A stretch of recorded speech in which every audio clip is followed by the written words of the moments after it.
Welcome to winning life channel. நம்ம இந்த வீடியோவில் பார்த்தீங்கன்னா 10th ஜியோகிரஃபியில் நம்ம இந்தியா அமைவிடம் நிலத்தோற்றம் மற்றும் வடிகால் அமைப்பு அப்படிங்கிற லெசன் நம்ம பார்க்கலாம். பாருங்க என்ன கொடுத்துருக்காங்க அப்படின்னா கற்றலின் நோக்கங்கள். அதில் புவியியல்ல இந்தியாவின் அமைவிட முக்கியத்துவத்தை பற்றி புரிந்து கொள்ளுதல். இந்தியாவோட அமைவிடத்தை பற்றி நம்ம தெரிஞ்சுக்கிறோம். அடுத்தது இந்தியாவின் முக்கிய தனித்துவ பண்புகளை கொண்ட இயற்கை அமைப்பு பிரிவுகளை பற்றி அறிந்து கொள்கிறோம். அதாவது இந்தியாவுக்குன்னு தனித்துவ பண்புகள் கொண்ட இயற்கை அமைப்பு இருக்கு இல்லைங்களா, அந்த பிரிவுகளை பத்தி நம்ம கத்துக்க போறோம். இந்திய பெரும் சமவெளி பகுதிகளை ஒப்பிடுதல். இந்தியா பெரும் சமவெளி பகுதிகள்லாம் இருக்கு இல்லைங்களா, அப்போ ஒவ்வொரு சமவெளியும் ஒப்பிட்டு நம்ம பார்க்க போறோம். இந்தியாவின் வடிகால் அமைப்பை தெரிஞ்சுக்க போறோம். இமயமலையில் உருவாகும் ஆறுகளும் அப்புறம் தீபகற்ப ஆறுகளுக்கு இடையேயான வேற்றுமைகளையும் நாம புரிந்து கொள்ள போறோம். இப்ப அறிமுகத்துல என்ன கொடுத்திருக்காங்கன்னு நம்ம பார்க்கலாம். இந்தியா பரப்பளவுல உலகின் 7வது பெரிய நாடாகவும் இருக்கு. ஆசியா கண்டத்துல 2வது பெரிய நாடாகவும் இருக்கு. அப்புறம் பாத்தீங்கன்னா மற்ற பகுதியில இருந்து இமயமலையால் அதை பிரிக்கிறாங்க. அப்ப இந்தியாவின் நிலப்பரப்பு எவ்வளவு இருக்குன்னா 32,87,263 சதுர கிலோமீட்டர் ஆகும். இத புவியில மொத்த பரப்புல 2.4% ஆகும். இப்ப உலகில் உள்ள மற்ற நாடுகளை விடவும் இந்தியாவோட பல மாநிலங்கள் பரப்புல பெரியவையா இருக்கு. பாருங்க இந்த உலகத்துல பல நாடுகள்லாம் இருக்கும் இல்லைங்களா, அப்படி உலகுல இந்தியா பாத்தீங்கன்னா 7வது பெரிய நாடா இருக்கு. அதாவது உலகத்துல இருக்க நாடுகள்ல பாத்தீங்கன்னா பரப்பளவுல இந்தியா 7வது பெரிய நாடா இருக்கு. நம்ம கண்டம் பாத்தீங்கன்னா உலகத்துல எத்தனை கண்டம் இருக்குன்னா 7 கண்டம் இருக்கு. வட அமெரிக்கா, தென் அமெரிக்கா, இங்க ஐரோப்பா, இங்க ஆப்பிரிக்கா, ஆசியா, ஆஸ்திரேலியா, அடுத்தது பாத்தீங்கன்னா இங்க அண்டார்டிகா. இந்த கண்டத்துல நம்ம இருக்கிற பகுதி ஆசியா கண்டம். அப்படி ஆசியா கண்டத்திலேயே இந்தியா பரப்பளவுல 2வது பெரிய நாடா இருக்கு. அப்ப பாத்தீங்கன்னா இந்தியா பாத்தீங்கன்னா ஆசியா கண்டத்து மற்ற பகுதிகள்ல இங்க இருக்கிற இமயமலையால பிரிச்சிட்டுது. இந்தியா தனியா காணப்படுது. இந்தியாவோட நிலப்பரப்பு எவ்வளவுன்னு பாத்தீங்கன்னா இங்க நம்ம பார்த்திருக்கோம் இல்லைங்களா, 32,87,263 சதுர கிலோமீட்டர். புவியில மொத்த பரப்பளவுல எத்தனை சதவீதம்?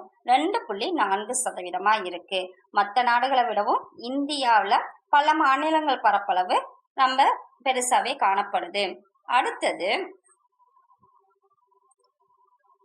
இந்தியாவின் நிலம் மற்றும் நீர் எல்லைகள் பார்க்கலாம்.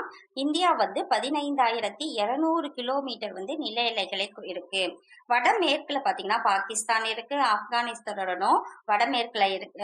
அதாவது இந்தியாவோட வடமேற்குல பாகிஸ்தான், ஆப்கானிஸ்தான் இணைஞ்சிருக்கு. அதே மாதிரி வடக்குல பாத்தீங்கன்னா சீனா, நேபாளம், பூடானோட இருக்கு. கிழக்குல வங்கதேசம் மற்றும் மியான்மர் நாடுகளும் நில எல்லைய பகிர்ந்துக்குது. நில எல்லைய பகிர்ந்துகிட்ட இந்த நாடுகள் அப்ப மொத்தம் எவ்வளவு இருக்குன்னா 15,200 கிலோமீட்டர் நில எல்லை கொண்டிருக்கு. அடுத்தது இந்தியா பாத்தீங்கன்னா இப்ப இதெல்லாம் நில எல்லையை கொண்டிருக்கு இல்லையா, இதுல எது அதிகபட்சமான நில எல்லையை பகிர்ந்திருக்கு எந்த நாட்டுடன் பாத்தீங்கன்னா வங்கதேசத்துடன். எவ்வளவுன்னா 4,156 கிலோமீட்டர் நீளம் நில எல்லையை வங்காள தேசத்துடன் பகிர்ந்துக்குது. அதே குறுகிய எல்லை பாத்தீங்கன்னா ஆப்கானிஸ்தானுடன் 106 கிலோமீட்டர் நில எல்லையை பகிர்ந்திருக்கு. இங்க பாருங்க. அப்புறம் இந்தியால தெற்குல இந்திய பெருங்கடலாலும், கிழக்குல வங்காள விரிகுடாவும், மேற்குல அரபிக் கடலாலும் சூழப்பட்டு இருக்கு.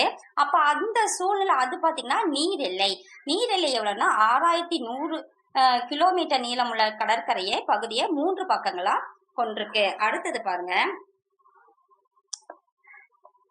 இந்திய கடற்கரையின் மொத்த நீளம் மற்றும் தீவு கூட்டங்களை சேர்த்து 7,516.6 கிலோமீட்டர் இருக்கு.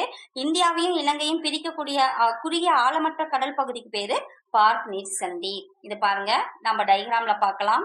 பாருங்க இதுதான் இந்தியா. இப்ப பார்க்கலாம் பாருங்க. இப்ப இங்க இருக்குது இல்லைங்களா, இப்ப இதுதான் இந்தியா ஷேப் இருக்குன்னு நாம வச்சுக்கலாம். இது அப்ராக்சிமேட்டா சொல்றேன் பாருங்க. இங்க ஆப்கானிஸ்தான் இருக்கு. ஆப்கானிஸ்தானோட இணைஞ்சிருக்கு. இந்த பக்கம் ஏரியால பாகிஸ்தான் கூட இணைஞ்சிருக்கு. இங்க பாத்தீங்கன்னா சீனா, உங்களுக்கு தெரியுதான்னு தெரியல, இருங்க. இப்போ இதுதான் பார்த்தீங்கன்னா, இதை கொஞ்சம் அட்ஜஸ்ட் பண்ணிக்கோங்க. இதுதான் இந்தியான்னு வச்சுக்கோங்களேன். அப்போ இந்தியானுங்கும் போது திட்டாதீங்கன்னு. இங்கே பார்த்தீங்கன்னா ஆப்கானிஸ்தான் இருக்கு, இந்த சைடு பாகிஸ்தான் இருக்கு, இங்க சீனா, இங்க இங்க நேபாளம், இந்த இடத்துல சிக்கிங்கு பக்கத்தால பூடான், இங்க பங்களாதேஷ், இங்க கடைசியா பாத்தீங்கன்னா இங்க மியான்மர்.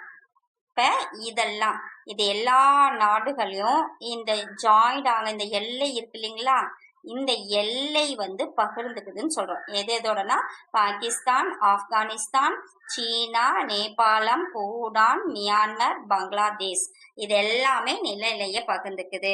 அப்ப மொத்தம் எவ்வளவு கிலோமீட்டர்னா 15,200 கிலோமீட்டர் எல்லை வந்து பகிர்ந்துக்குது. இது இந்த பக்கம் இருக்கிறது எல்லாமே நில எல்லை. இப்போ மொத்தம் 15,200 கிலோமீட்டர். இப்ப வடமேற்கு சைட்ல ஆப்கானிஸ்தானும் பாகிஸ்தானும், வடக்கு சைட்ல சீனா, நேபாளம், பூடான், மியான்மர், பங்களாதேஷ், இது எல்லாத்தையும் இணைஞ்சிருக்கு. இங்க முக்கியமா பாத்தீங்கன்னா இப்ப எல்லாம் ஜாயின் ஆகிட்டு நில எல்லை கொண்டிருக்கு. அப்ப இதுலயே அதிகமான நில எல்லை பகிர்ந்துருக்கிறது எதுன்னா இந்த பங்களாதேஷ். பங்களாதேஷ் எவ்வளவுன்னா 4,156 கிலோமீட்டர். இது கம்மியா இருக்கிறது பாத்தீங்கன்னா ஆப்கானிஸ்தான், அப்ப 106 கிலோமீட்டர் நில எல்லையை பகிர்ந்திருக்கு. இதுதான். அடுத்தது பாத்தீங்கன்னா நம்ம நீர் எல்லைக்கு வருவோம். நீர் எல்லைக்கு பாத்தீங்கன்னா நம்ம இந்த பிக்சர்லயே பார்க்கலாம். இந்த பாருங்க, இங்க கிழக்கு சைடு, இங்க மேற்கு சைடு, இங்க தெற்கு சைடு. அப்ப தெற்கு சைடுல இந்திய பெருங்கடல் இருக்கு, கிழக்கு சைடுல வங்காள விரிகுடா இருக்கு, அடுத்தது மேற்கு சைடுல அரபிக் கடல் இருக்கு. இங்க பாத்தீங்கன்னா இங்க வந்து ஸ்ரீலங்கா இருக்கும். ஓகேங்களா? இப்ப இந்த எல்லை பாத்தீங்கன்னா நீர் எல்லைன்னு சொல்லுவாங்க. இந்த எல்லை நீர் எல்லை. அப்ப இது எவ்வளவு கிலோமீட்டர் தூரம் இருக்குன்னா 6,100 கிலோமீட்டர். 6,100 கிலோமீட்டர். நில எல்லை பாத்தீங்கன்னா 15,200 கிலோமீட்டர். இந்த நீர் எல்லை பாத்தீங்கன்னா 6,100 கிலோமீட்டர். இங்க என்ன சொல்லியிருக்காங்கன்னா கடற்கரையின் மொத்த நீளம் மற்றும் தீவு கூட்டங்களையும் சேர்த்து. அப்ப இந்த மொத்த நீளம் 6,100ம் இங்க வந்து தீவுகள்லாம் இருக்கு இல்லைங்களா, அந்த தீவு கூட்டத்தையும் அந்த நீர் எல்லையெல்லாம் சேர்த்துனா 7,516.6 கிலோமீட்டர் வருது.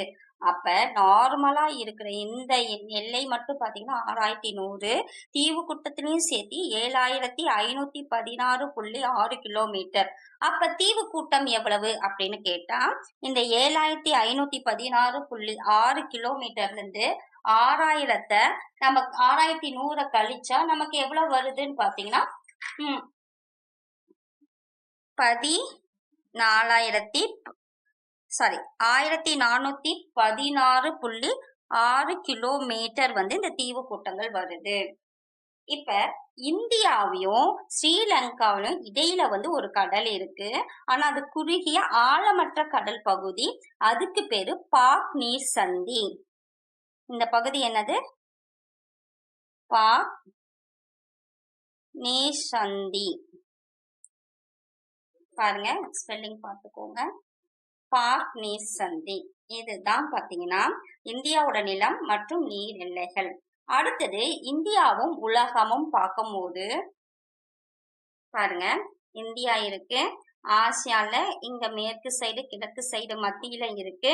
இந்த பக்கம் வந்து ஐரோப்பா ஆப்பிரிக்கா நாடுகளுடன் இணைஞ்சி நம்ம தென்கிழக்கு வழியா, அதாவது தெற்கு சைடு வழியா இதெல்லாம் போகுது அப்படின்ட்டு இந்த சென்ட்ரல்ல இருக்கு. கிழக்கு மேற்கு சென்ட்ரல்ல வந்து இந்த ஆசியா கண்டத்துல இருந்து பிரிஞ்சு இருக்குன்னு சொல்றாங்க. பார்க்கலாம் என்ன கொடுத்திருக்காங்கன்னா இந்தியாவின் அமைவிடம் கிழக்கு மற்றும் மேற்கு ஆசியாவிற்கு மத்தியிலும் ஆசியாவின் தென்பகுதியிலும் அமைஞ்சிருக்கு. இந்தியா வந்து பெருங்கடல் வழி பாதை பார்த்தீங்கன்னா மேற்குல இருக்கிற ஐரோப்பா நாடுகளையும் கிழக்காசியா நாடுகளையும் இணைச்சு இந்தியாவிற்கு அமைவிட முக்கியத்துவத்தை அளிக்குது. இந்தியாவின் மேற்கு கடற்கரை மேற்கு ஆசியா. மேற்கு கடற்கரை என்ன இருக்கு? மேற்கு ஆசியா, அதே வந்து ஆப்பிரிக்கா இருக்கு, மற்றும் ஐரோப்பிய நாடுகள். மேற்கு கடற்கரையில மேற்காசியா, ஆப்பிரிக்கா, அப்புறம் ஐரோப்பா நாடுகளையும் இணைந்து பாலமாகவும், கிழக்கு கடற்கரையில தென்கிழக்கு மற்றும் கிழக்காசிய நாடுகளுடன் நெருங்கிய வணிக தொடர்பு கொள்ளவும் உதவி புரியுது அப்படின்ட்டு நம்ம பார்த்திருக்கோம். இது ஜென்ரலா இருக்குது. அடுத்தது இந்தியா ஒரு துணை கண்டம். இந்தியா ஒரு துணை கண்டம்னு ஏன் சொல்றாங்க அப்படின்னு பார்த்தா, பாகிஸ்தான், மியான்மர், வங்காளதேசம், நேபாளம் இதுல என்னென்ன இல்லைன்னா நம்ம பார்த்தோம் இல்லையா நில எல்லை, ஆப்கானிஸ்தான் இருக்காது, சீனா இருக்காது, அப்புறம் பங்களாதேஷ் இருக்குங்களா, நல்ல ஞாபகம் வச்சுக்கோங்க. ஆப்கானிஸ்தானும் சீனாவும் மட்டும் இருக்காது துணை கண்டம். பாகிஸ்தான், மியான்மர், வங்காளதேசம், நேபாள், பூடான், இலங்கை பாத்தீங்கன்னா இதுதான் இருக்கு. அப்ப முக்கியமா என்னென்ன இருக்காது? ஆப்கானிஸ்தானும் இருக்காது, சீனாவும் இருக்காது, மீதி இருக்கிறதெல்லாம் இணைந்து ஒரு துணை கண்டம்னு சொல்றாங்க. அடுத்தது இயற்கை நில அமைப்பு, காலநிலை, அப்புறம் பாத்தீங்கன்னா இயற்கை தாவரம், கனிமகள் மற்றும் மனித வளங்கள் போன்றவற்றில ஒரு கண்டத்தில் காணப்படக்கூடிய வேறுபாடுகள் இருக்குது. எல்லாமே ஒரு கண்டத்துல பாத்தீங்கன்னா காலநிலை, இயற்கை தாவரம், கனிமங்கள், மனித வளங்கள் எல்லாமே எப்படி வேறுபட்டு காணப்படுமோ ஒரு கண்டத்துல, அதே மாதிரி இந்தியாவில காணப்படுறதுனால இந்தியா ஒரு துணை கண்டம் அப்படின்னு சொல்றாங்க. பாருங்க, அமைவிடமும் பரப்பளவும் இல்லையா, சும்மா இது இந்தியான்னு நான் வரைஞ்சிருக்கேன். சாரி, பாருங்க.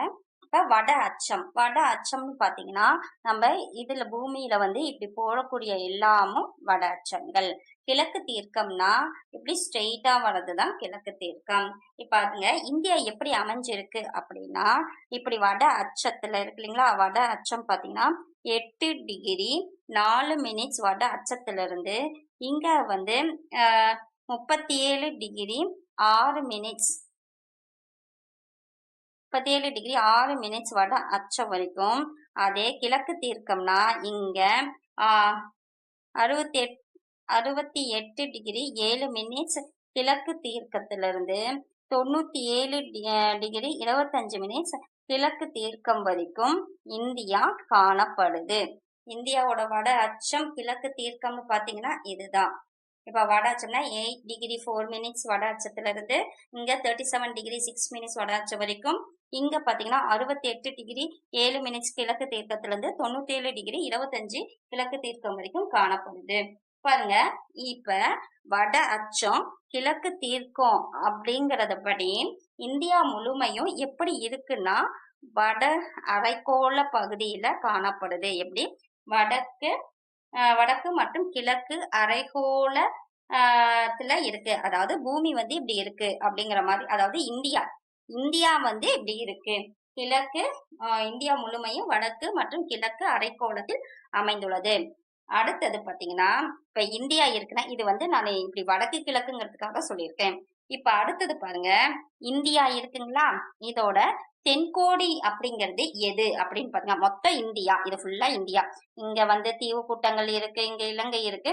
இப்ப இது இந்தியா அப்படின்னா இதோட தென்கோடி பகுதி எங்க? அது பேரு பிக் மில்லியன் சொல்லுவாங்க. பிக் மில்லியன் அப்படின்னு சொல்லுவாங்க. அதுதான் இந்திரா முனை.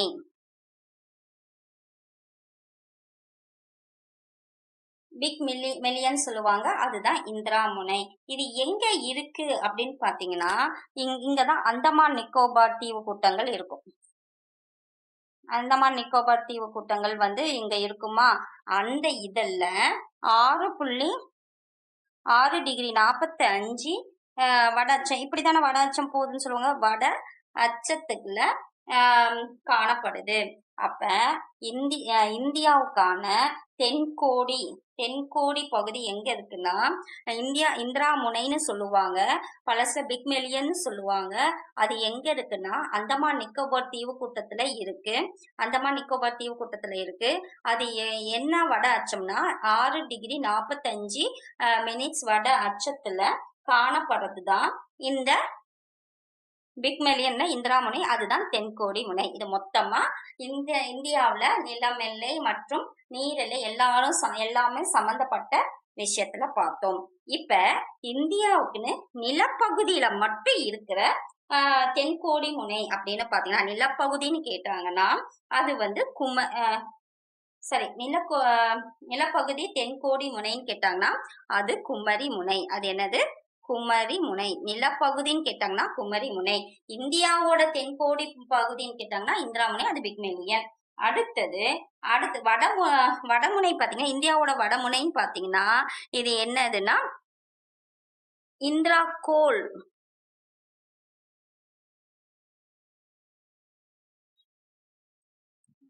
என்னது? இந்திரா கோல். வடமுனைன்னு பாத்தீங்கன்னா இந்திரா கோல். இப்ப இந்திரா கோல் பாத்தீங்கன்னா அது வந்து வடமுனைன்னு சொல்றாங்க. இப்ப இந்தியா பாத்தீங்கன்னா வடக்குல இருக்கிற இந்திரா கோல் எங்க இருக்குன்னு கேள்வி வரலாம். இது வந்து லடாக்ல இருக்கு. இந்திரா கோல் எங்க இருக்கு? லடாக்ல இருக்கு. இப்ப இந்த லடாக்ல இருந்து இந்திரா கோல் லடாக்ல இருந்து அப்படியே கீழே தெற்கு வந்து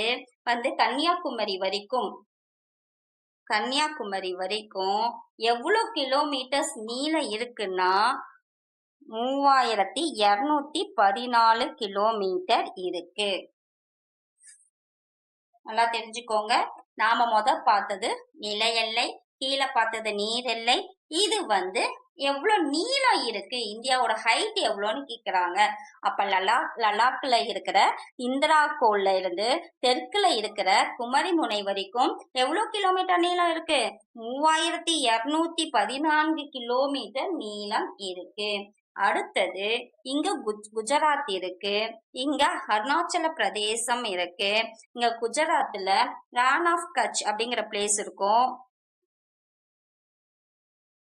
ரான் ஆஃப் கட்ச் பிளேஸ்ல இருக்கும். கிழக்கு சைட்ல பாத்தீங்கன்னா அருணாச்சல பிரதேசம் இருக்கு.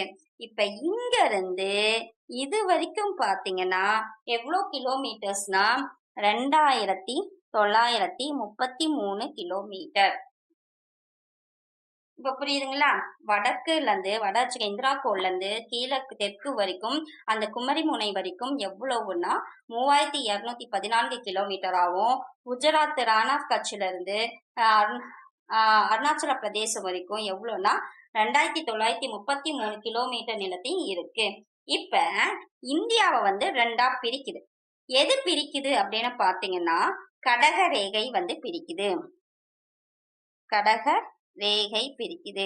இந்த கடக ரேகை பாத்தீங்கன்னா எந்த வட அச்சமா இருக்கணும்? வட அச்சமா கிழக்கு தீர்க்கமான்னு கேட்டா வட அச்சம். வட அச்சம்னா நம்ம வந்து இப்படி இப்படி போகும் இல்லைங்களா? அப்படிதான் இந்தியாவை இப்படி பிரிக்குது.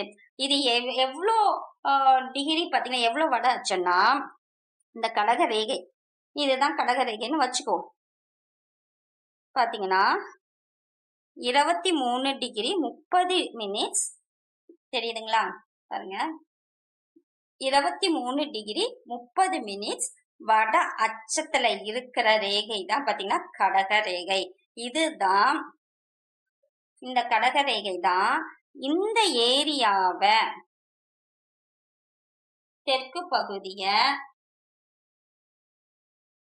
பாருங்க, தென் பகுதிய வெப்ப மண்டலமாவும் ரேகை தான் இந்தியாவை பிரிக்குது.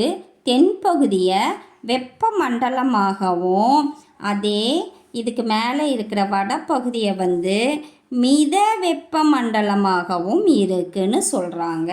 அப்போ எது வந்து வெப்பமண்டலமாகவும் மித வெப்ப மண்டலமாகவும் காணப்படுதுன்னா வந்து கடக ரேகை. எவ்வளோ வட அச்சுன்னா 23°30' 30 மினிட்ஸ் அந்த வட அச்சம்தான் என்னன்னு சொல்கிறாங்க, கடகரேகைன்னு சொல்கிறாங்க.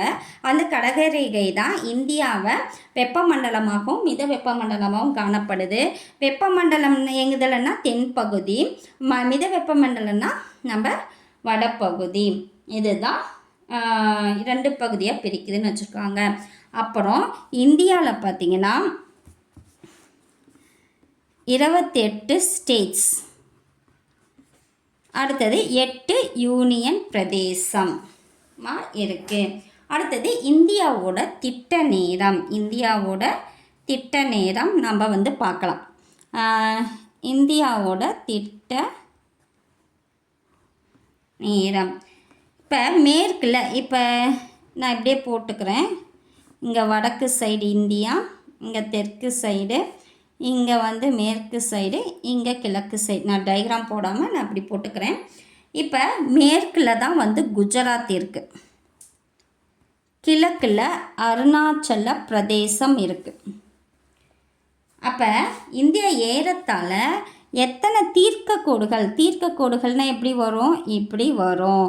அது மொத்தம் எத்தனை தீர்க்கக்கோடுகள்னால் 30 தீர்க்கக்கோடுகள் இருக்குது.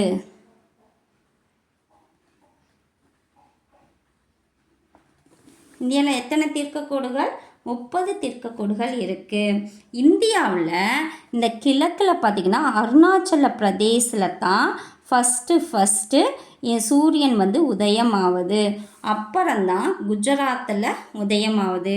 அப்படி கம்பேர் பண்ணும்போது அருணாச்சல பிரதேசத்தில் கிழக்கில் உள்ள அருணாச்சல பிரதேசத்தில் மேற்கில் உள்ள குஜராத்தை காட்டிலும் எவ்வளோ நேரத்துக்கு முன்னதாக சூரியன் உதிக்குதுன்னா 2 மணி ஹவர்ஸ்க்கு முன்னாடியாக அருணாச்சல பிரதேசில் உதிக்குது. இங்கே 5 மணிக்கு உதிச்சாதான் இங்கே 7 மணிக்கு உதிக்கும். ஓகேங்களா? இப்போ இந்த நேர வேறுபாட்டை, இது டிஃப்ரென்ஸ் ஆகுது இல்லையா? அப்போ இந்த நேர வேறுபாட்டை தவிர்க்கிறதுக்காக தான் என்ன நடக்குதுன்னா, இந்தியாவில் மத்தியத்தில் சென்டரில் இந்தியா இருக்குது அப்படின்னா இப்படி போகும். சென்டரில் மத்திய தீர்க்க ரேகை இருக்கும். என்ன இருக்கும்? சென்டரில் மத்திய தீர்க்க ரேகை இருக்கும். அது பார்த்திங்கன்னா எவ்வளோ டிகிரியில் போனால் 82 டிகிரி 30 மினிட்ஸ் கிழக்கு தீர்க்கம். இப்போ நாம் அங்கே பார்த்தோம்ல கடக ரேகை என்னன்னா 23 டிகிரி 30 மினிட்ஸ் வட அச்சத்தில் இந்தியா வெப்பமண்டலமாக பிரிக்குதுன்னு பார்த்தோம். இந்தியாவை வெப்பமண்டலம் மித வெப்பமண்டலமாக கடக ரேகை 23 டிகிரி 30 மினிட்ஸ்னு பார்த்தோம். இங்கே பார்த்திங்கன்னா இந்த திட்ட நேரத்தை கணக்கிடுவது மத்திய தீர்க்க ரேகை தான். அது பார்த்திங்கன்னா 82 டிகிரி 30 மினிட்ஸ் கிழக்கு தீர்க்கை இருக்குது. இந்த தலைநேரம் தான் இந்தியாவோட தலைநேரமாக இருக்குது. இந்த மத்திய தீர்க்க ரேகை இந்த மினிட்ஸ் இருக்கு இல்லைங்களா, இதோட தலைநேரம் தான் இந்தியாவோட திட்ட நேரமாக இருக்குது. இது பார்த்திங்கன்னா எதன் வழியாக வருதுன்னா, இந்த 82 டிகிரி 30 மினிட்ஸ் கிழக்கு தீர்க்கம் இருக்கு இல்லைங்களா, இது எதன் வழியாக வருதுன்னா மிர்சாப்பூர். இது எங்கே இருக்குன்னா Allahabad UP. Mirzapur 82 degree 30 minutes கிழக்கு தீர்க்கம் மிர்சாப்பூர். அது எங்கே இருக்குன்னா அலகாபாத், அது யூபியில் இருக்குது. அதன் வழியாக செல்லுது இந்த இப்போ இந்தியாவோட திட்ட நேரம் இதுன்னு பார்த்துட்டோம். இதே கிரீன்விச் திட்ட நேரமுக்கும் இதுக்கும் எவ்வளோ நேரம் வித்தியாசம்னா 5.5 மணி நேரம் வித்தியாசம். அப்போ கிரீன்விச் திட்ட நேரத்தை விட இந்தியாவோட திட்ட நேரம் சீக்கிரமாக 5.5 மணி நேரத்துக்கு முன்னாடியாக இருக்கும். ஓகேங்களா? இப்போ இதுதான் இந்தியாவோட திட்ட நேரம்.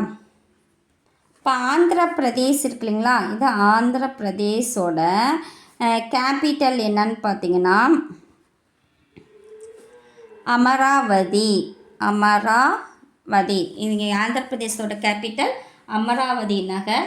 ஆந்திர பிரதேஷ் மறுசீரமைப்பு சட்டம் ஏற்படுத்தும் இல்லையா, அது பார்த்திங்கன்னா அது பிரகாரம் 2002 வரைக்குமே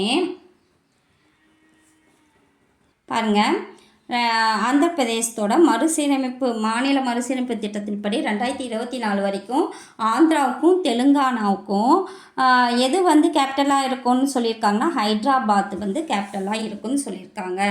அப்போ நார்மலாக ஆந்திர பிரதேசோட கேபிட்டல் அமராவதி, இதுக்கு மறுசீரமைப்புப்படி ஆந்திராவுக்கும் தெலுங்கானாவுக்கும் சேர்த்து ஹைதராபாத் இருக்கும். இதுதான் புக்கில் இருக்கிறது. ஓகேங்களா? இப்போ இந்த வீடியோவில் பார்த்தீங்கன்னா நம்ம 1.1 வரைக்கும் முடிச்சிருக்கோம். அடுத்த வீடியோவில் 1.2 நம்ம பார்க்கலாம். எப்படி ஒவ்வொரு சின்ன சின்ன டாப்பிக்காக பார்க்கலாம். கண்டிப்பாக உங்களுக்கு பயனுள்ளதாக இருக்கும்னு நினைக்கிறேன்.